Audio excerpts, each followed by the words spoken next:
बिस्मिल्लाहिर्रहमानिर्रहीम। अस्सलाम वालेकुम। Welcome to my YouTube channel. आज मैं जो रेसिपी आपके साथ शेयर करने लगी हूँ वो गजरेले की है। यहाँ पे मैंने 1 किलो गाजरें लिए हैं। इनको मैंने बारीक बारीक कश कर लिया है। देखिए आपको नज़र आ रही होंगी। इसको अभी फ़िलहाल मैं साइड पे रखती हूँ।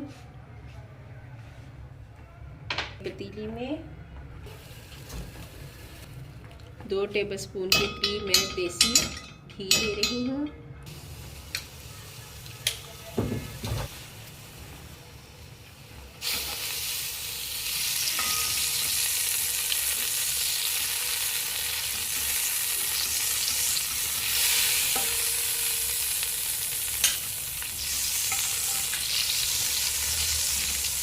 जैसे ही घी मेल्ट होगा मैं इसके अंदर जो क्रश की हुई 1 किलो गाजरें थी वो ऐड कर दूंगी।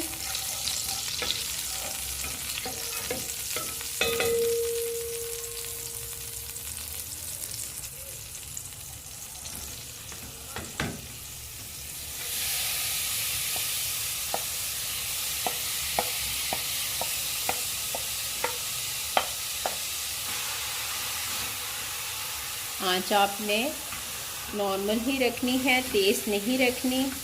मुसलसल आपने चमचे को चलाना है ताकि पानी जो है अच्छी तरह गाजरों का ड्राई हो जाए और ऑयल में वो अच्छी तरह भून जाए।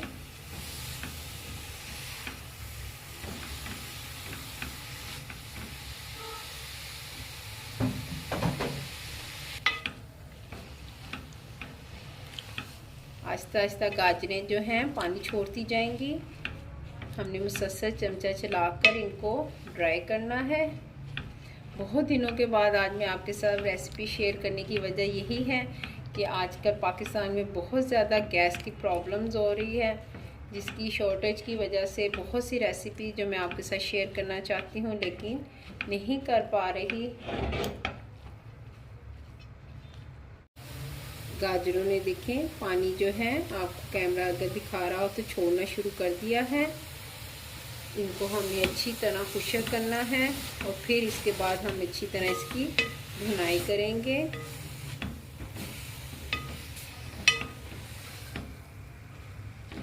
मुसलसल आपने चमचे को चलाते रहना है, चमचे को बिल्कुल रोकना नहीं है क्योंकि इससे आपकी गाजरें जो हैं वो नीचे लग जाएंगी और फिर आपकी सारी जो मेहनत है वो ज़ाया जो है चली जाएगी।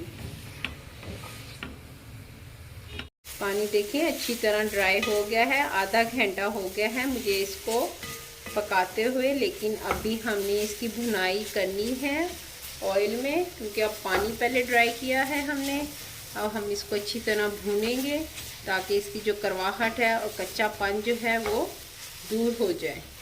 जब तक ये इसका कलर जो है गाजरों का नीचे पतीली में नहीं छोड़ता तब तक हम इसको इसी तरह भूनते रहेंगे। मुसलसल चमचा जो है वो चलाते रहेंगे। देखें अभी कोई कलर पतीली के नीचे नहीं आ रहा।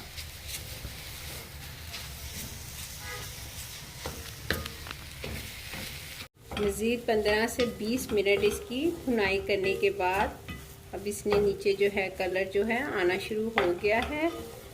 अब इसके अंदर मैं 3 किलो के करीब दूध ऐड करूँगी।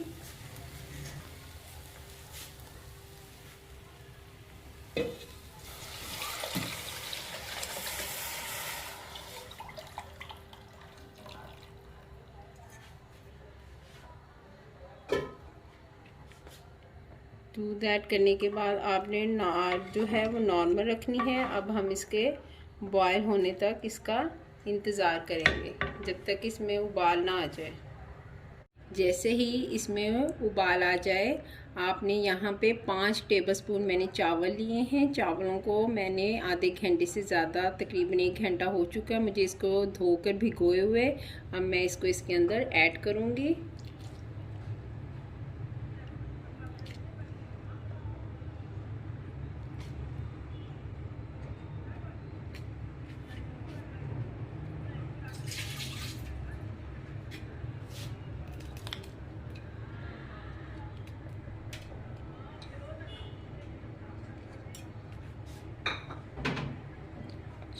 चावलों को डालने के बाद आपने आंच को इतना रखना है कि पतीली से बिल्कुल भी बाहर ना आए, और इसको हम पकने देंगे ताकि दोनों चीज़ें जो हैं वो अच्छी तरह यकजान हो जाएं। अगर आप तेज़ आंच में इसको पकाओगे तो आपका एक तो टेस्ट भी नहीं अच्छा आएगा, और दूसरा गाजरें और जो चावल हैं वो भी यकजान नहीं होंगी। इसलिए आपने इस चीज़ का ख्याल रखना है।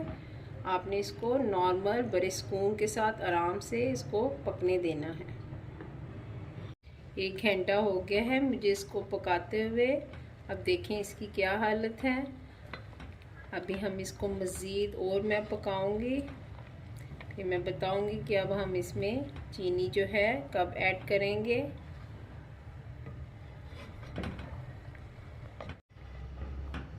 लेकिन तमाम चीज़ें जब यकजान हो जाएं तो यहाँ पे आपने 1 प्याली के करीब चीनी ऐड करनी है।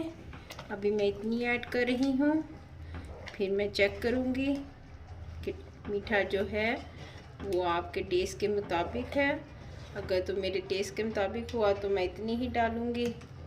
अगर मुझे मज़ीद ऐड करने की ज़रूरत पड़ी तो फिर मैं इसमें मज़ीद ऐड करूँगी।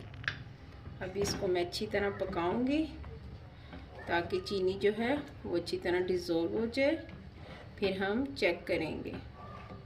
कुछ लोग कम मीठा पसंद करते हैं, कुछ लोग ज़्यादा करते हैं, इसलिए आपने चीनी अपने टेस्ट के मुताबिक डालनी है। अच्छी तरह मिक्स करने के बाद आपने थोड़ा सा प्लेट में डाल के चेक करना है। 1/2 प्याली जो है चीनी की मैं मज़ीद इसके अंदर ऐड करूँगी।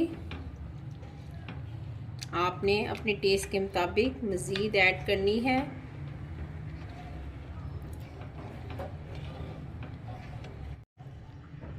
चीनी डालने के बाद आपने 10 से 15 मिनट इसको मज़ीद पकाना है।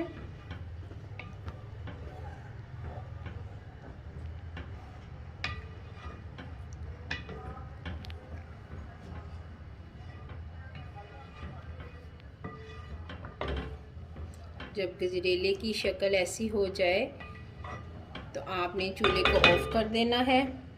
थोड़ी देर आप इसको ठंडा करें, उसके बाद आप इसको किसी भी सर्विंग बाउल में डाल के सर्व करें। वीडियो पसंद आए तो प्लीज़ लाइक करें, शेयर करें, कमेंट्स करें, सब्सक्राइब करें। Okay, thank you so much. अल्लाह हाफिज़।